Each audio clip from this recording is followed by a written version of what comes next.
Do you want to be loved for your services? If you want to be loved for you, you need the courage to show up as you and also be rejected as you. Your anxious attachment is a proof of your courage and commitment to yourself. People's actions do not always reflect what is in their heart. The truth is, there's nothing for us to fix or heal. Like, we're not broken. When you learn maths, for example, like, you create correction notes. You learn what you did wrong, you figure out what not to do, and then you learn. Use those experiences to your advantage. You've already done the hard work, the hardest part of living through that. So now you can make the best out of it by learning. You should be proud of your anxious attachment. And hear me out. This is the key to healing your attachment wound. Finally learn how to love yourself and to get that love that you have always wanted. So in this video, I want to talk about 4 very, very crucial mindset shifts that will help you switch from anxious attachment to a lot more secure place. Hi, my name is Sunny, and I healed my attachment wounds all on my own. Now I'm in a healthy, happy, and secure relationship, happier than ever, and I 100% believe you can do it too. Anxious attachment primarily functions on self-abandonment in order to not be abandoned by others. Which takes us to our first lesson. You're not a victim, but attachment wounds originate from our childhood. The gaping hole in the heart of an anxiously attached person tends to be the deep sadness from feeling like you were never loved by your parents. Notice how I said feeling like you weren't loved instead of you weren't loved?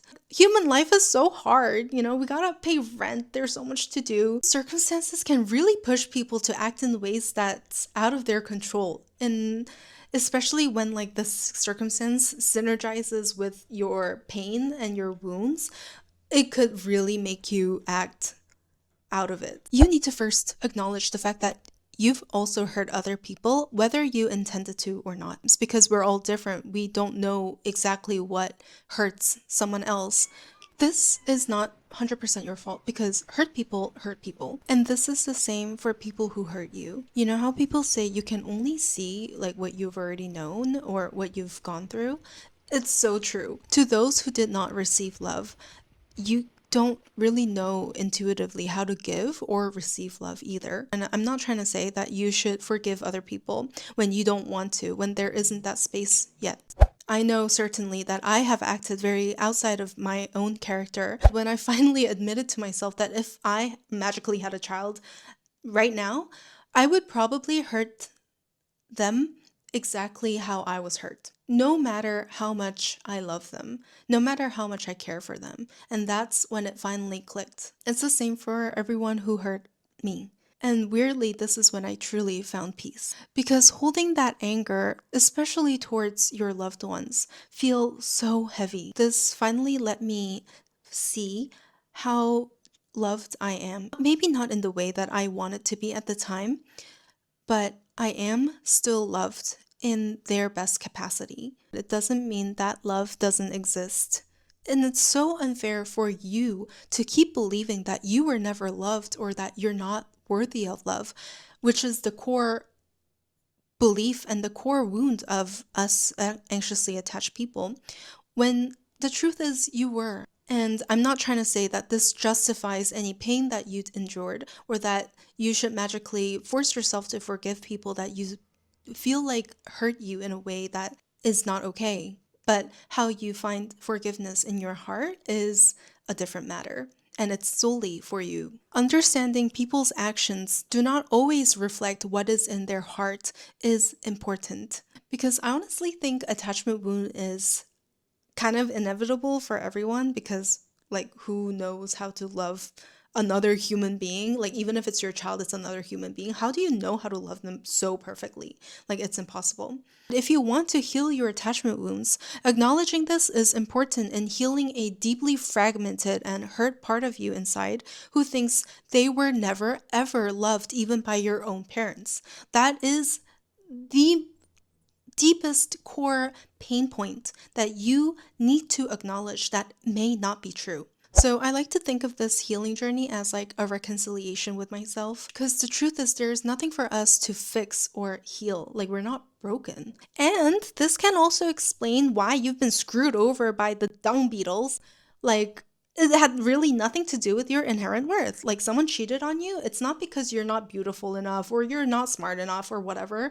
Like it's just because they themselves are hurt and they're immature and they couldn't figure out how to manage their emotions and their pain properly. That is not your problem. We were just collateral damage. You need to understand that it really had nothing to do with who you are or your inherent worth. Nah. This perspective becomes really powerful when you want to forgive other people in the future. Taking the responsibility of how you might have contributed to this loop of pain is not for you to judge yourself, not for you to hate yourself even more. It's actually to bring the power back to you. If we also caused the cycle of pain, I promise we can also fix it.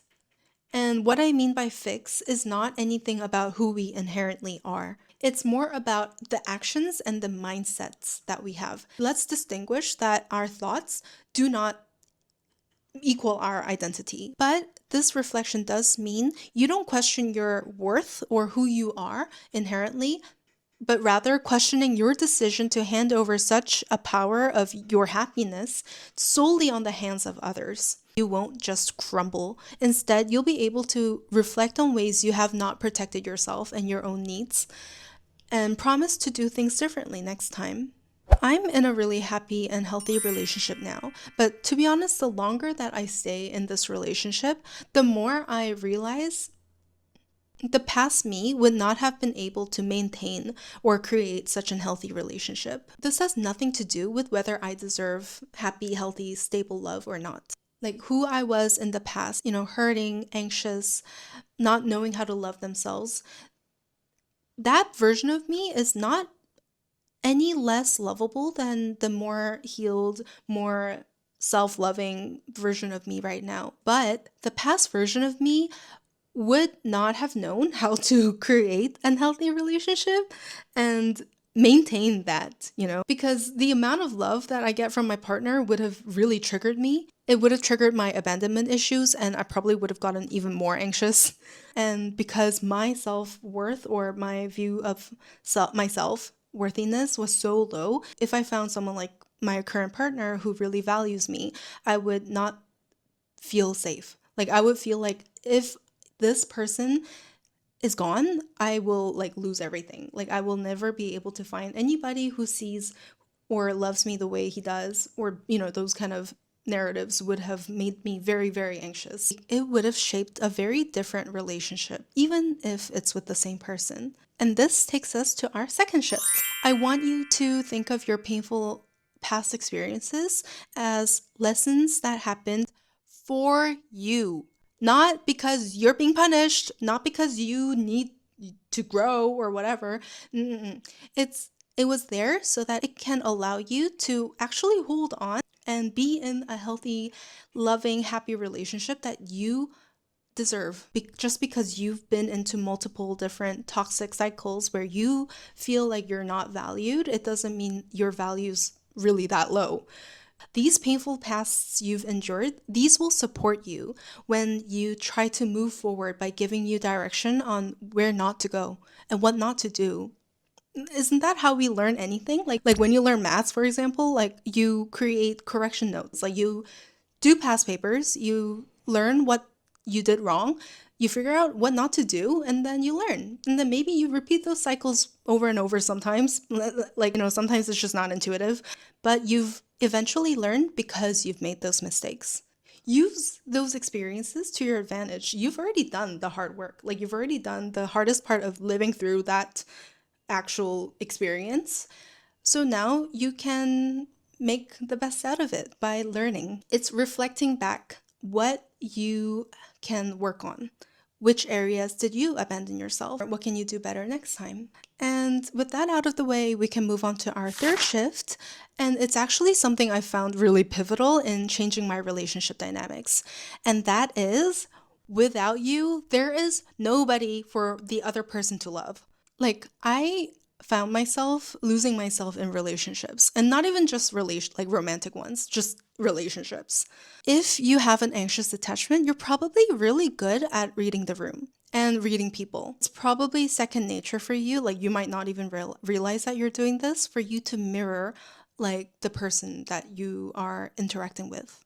Deep inside, at least for me, I think I was way too scared to disagree, way too scared to be abandoned because I believe that who I am fundamentally is difficult and unlovable, unagreeable, blah blah blah. Like showing exactly who I am and what I really need felt genuinely dangerous and risky. Like I felt like I had to play a part or provide a value or act whatever I believe that they would like, which by the way wasn't even correct. But anxiously attached people tend to disappear in a relationship. They tend to like dissolve into the other person. Have you ever felt like the longer you stay with someone, the more you like them, the less they put effort and affection on you? And even if they're the ones who chased you first and wanted you first, like the longer you stay, it feels like the dynamic kind of shifts and you always become the giver at the end of the relationship. This is probably why. Because in the beginning, you were still there. When we're not so heavily attached to a relationship or somebody, basically when you don't really care, you were exactly who you are, like shining super bright. And the longer you stay in a relationship, the more you become a mirror of your partner in one way or another. Because we're so attached and our anxious attachment tends to become more anxious the longer we stay with someone. Like whether you stopped expressing your opinions as strongly, whether you stopped communicating your feelings and desires because you feel like you're too much, whether you lost your spark or stopped prioritizing yourself, we tend to voluntarily dim our own light the more we're attached. There was no me in the relationship for them to love. Their actions swayed my mood. Their tiniest gestures would, throw me off, and that would throw my whole day off. And honestly, that must have been really tiring for them too. It must have been a lot of weight to feel responsible not only for yourself, but also for mine. Like my self worth, my self view, my mood, all in their hands. I feel like it must have been really heavy. And it must have been really lonely to be in a relationship with me. If you want to be loved for you, you need the courage to show up as you and also be rejected as you as well. Showing up as a mirror gives us a weird sense of protection because even if we're abandoned, we can tell ourselves like it's okay because I wasn't even being myself anyways. And that can really push away the ultimate fear that we don't want to confront, which is I am unlovable fundamentally. But I want you to think about this honestly. Like, do you want to be loved for your services? Do you want to be loved for your convenience or usefulness? Or do you want to be loved by someone who sees all of you? Is that layer of protection from the fact that you were never yourself really worth all that? Because even if you did get love from doing this, you will be loved for the role that you play. I can personally tell you it is not worth it. In my current relationship, I feel crystal clear. I'm solidly me.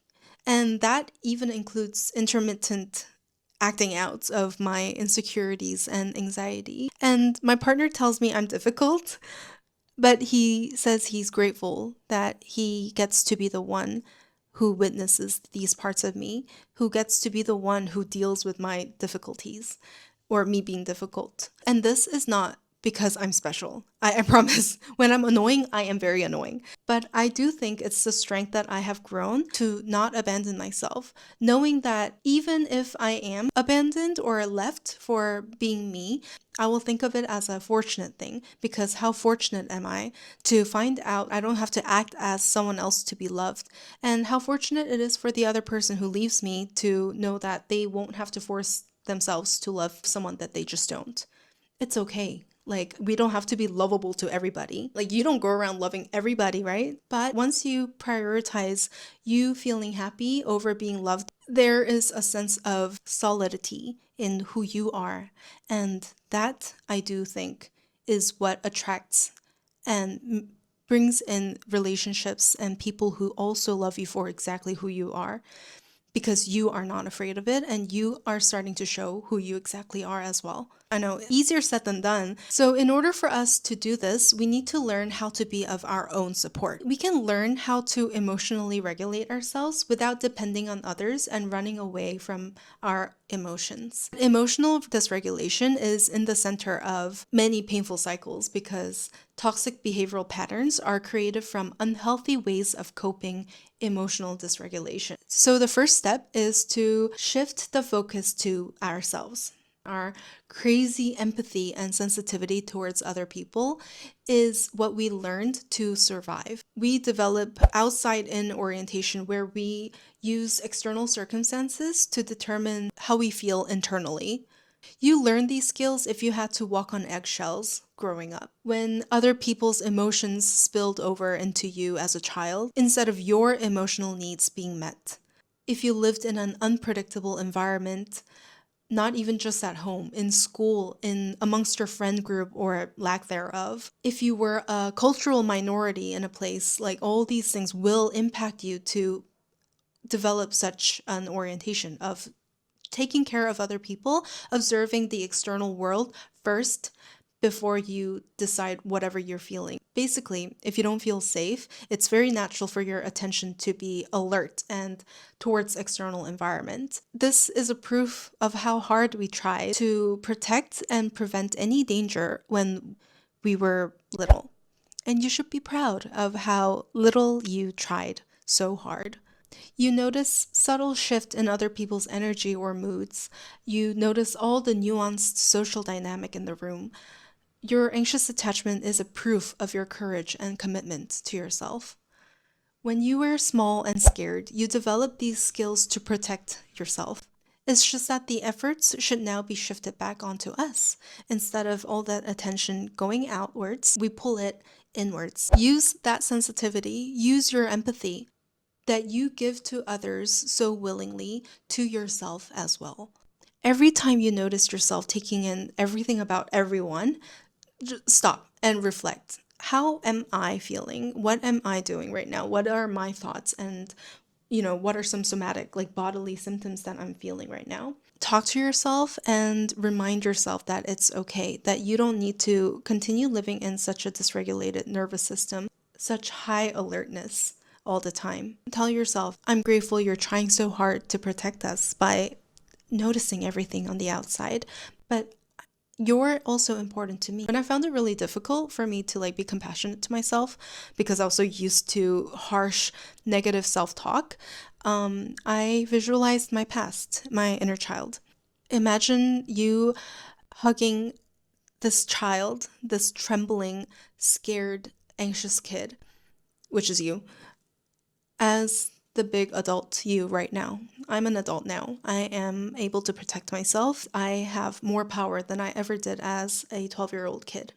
You have to show up as you now to protect this inner version of you who is really scared. At first, it might not be easy. Your inner child might not open up to you, as in you might not even realize how you're feeling. Because chances are you are probably so used to hypervigilance that you genuinely don't know how to be in touch with yourself or notice how you're feeling.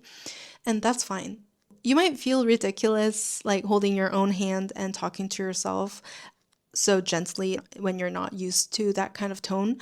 But I promise this warmth will reach a trembling part of you deep inside, especially when you show up consistently. This is one of the ways that helped me emotionally regulate myself, especially in the beginning when I found it really difficult to be compassionate towards my adult self. If it's too hard to be compassionate to who you are now, imagine your inner child. You cannot give true love with an empty cup inside of you. When you pour into others with such an empty, hollow cup and expect others to fill yours up because you're filling theirs up, you will always have to depend on others to fill your cup, depending on their attention and their love for you to feel whole. Scared that they will stop even when they do give us something. I would break my own boundaries voluntarily and abandon myself first to cater to them, to give to them. And then I would get bitter and feel unworthy and pathetic when they do not do the same, when they don't break their own boundaries to placate to me. But like, girl, that's not healthy love, you know? Like, that's codependency. You fill your cup first and let the love overflow to others. Like, I feel like anxiously attached people genuinely are very courageous people who decided not to run away from whatever is painful, but to instead face it, to instead adopt hypervigilance and all these things that no longer work for us now, but at the time were definitely things that we thought was necessary to survive. That's why I feel like you should be proud of your anxious attachment. And the fact that we have so much love, that we care so much. For a long time, I really hated myself for caring so much. And now it's something that I'm most proud of. Because in this dry ass world right now, like, it is amazing that you have protected such an ability to give love, but you just don't know how to receive. You don't know what kind of love you want, and you don't know how to advocate for it. And that's it. You just have to learn that. So please don't abandon a part of you who also knows and loves to give love to other people. That's genuinely a strength and also a power. Like, it's a power move to give love, you know? Instead of overreading your partner's text and trying to like decipher every single word that they used, overthink about your own feelings instead. The point is that you're putting conscious effort into yourself. The effort that you would have given away to others, and then expected them to give it back, you first give it to yourself. Like, it's not too late to give it to others after you first give it to you. I'm not saying you should only like, you should not love anyone else, that you should only like cater to yourself and be selfish. There's a difference between someone who is able to give love from a place of being satiated, from a place of knowing the worth of what you're giving away to other people because you also have experienced it by giving it to yourself, and versus you just giving it to others and not knowing exactly what kind of power, what kind of effort and love you're giving away. Love is not limited. It will grow the more you let yourself experience it. And you know what's funny? The more you do this, the more others will be addicted to your love because there is no expectation that is tied to it. Like, how do you feel when you receive something from someone, but you know they give it, expecting you to give something back to them? I think it's kind of awkward. I don't think it feels that authentic. I mean, of course, you would want reciprocity, and there's nothing wrong with expecting reciprocity. And you should want reciprocity, but like, there's a difference in between you knowing your worth when you give something versus you giving it away and being like, are you going to give it back to me? Like, I'm going to give the love back. And are you going to give the equal amount? Are you going to give it in a different amount? Like, you know, that kind of anxiety, nervous energy. I think those are very distinct things. It doesn't feel authentic if someone is giving you something expecting, like, with that kind of nervousness of wanting something back from you as well.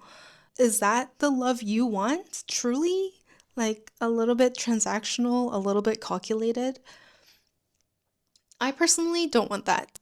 And then I realized I couldn't give that love either because I was giving love in that very nervous, very, very anxious place. So, promise you, you can give it to yourself first and then give it to them. Like, nothing's gonna happen. They will not leave you. They will, if they do, because you are prioritizing yourself a little bit, for once, that just shows that that person was benefiting off from you not prioritizing yourself. It is not worth staying to be in that love.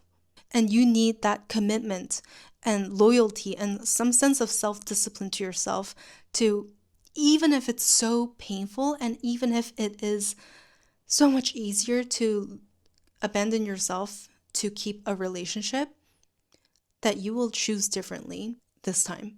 So, to summarize, there is no curse and nothing's broken about you to fix. Okay, anxious attachment is not like a curse. It's so very difficult to deal with it, but I feel like trying to heal from a place of hating yourself and hating the fact that you are anxiously attached did not lead to good conclusions. So, I hope you don't hate yourself for it because it really is, like I said, a commitment. It shows how committed you are in protecting you and how courageous you were in making sure you survive when you felt like you couldn't. Experience that wonderful love that you have for yourself, when you see how beautiful that is yourself, it will be very, very difficult for other people to miss it. Okay, thanks for watching. Bye.